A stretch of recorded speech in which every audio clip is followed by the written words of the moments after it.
La liberté. De nombreux philosophes ont écrit sur la liberté.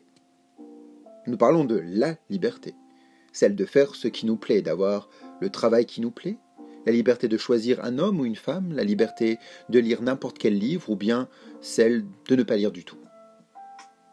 Nous sommes libres. Et que faisons-nous de cette liberté ? Nous nous en servons pour nous exprimer, pour faire tout ce qui nous plaît. La vie devient de plus en plus laxiste. Vous pouvez avoir des rapports sexuels dans un parc ou dans un jardin public aujourd'hui. Nous jouissons de toutes sortes de libertés, et qu'en avons-nous fait ? On pense que là où il y a du choix, il y a la liberté. Je peux me rendre en Italie ou en France, c'est un choix. Mais celui-ci donne-t-il la liberté ? Pourquoi devons-nous choisir ?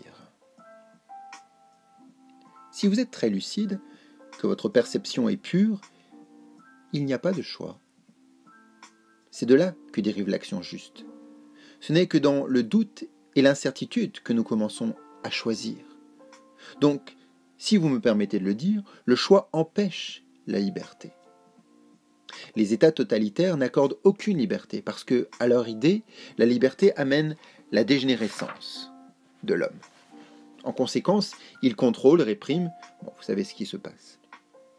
Donc, qu'est-ce que la liberté ? Se fonde-t-elle sur le choix ? Est-ce de faire exactement ce qui nous plaît ? Certains psychologues disent « Si vous ressentez quelque chose, ne le réprimez pas, ne l'entravez pas, ne le maîtrisez pas, mais exprimez-le immédiatement. » Nous faisons cela très bien, trop bien. Cela s'appelle aussi la liberté. Est-ce que lancer une bombe est une forme de liberté ? Voyez à quoi nous l'avons réduite.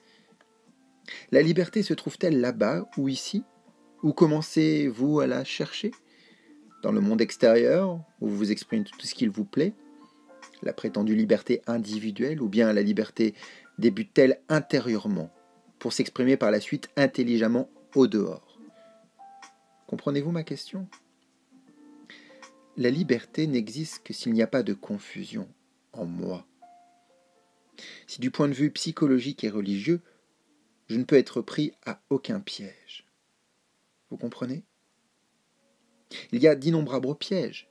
Les gourous, les sauveurs, les prédicateurs, d'excellents livres, des psychologues et des psychiatres. Ce sont tous des attrape-nigauds.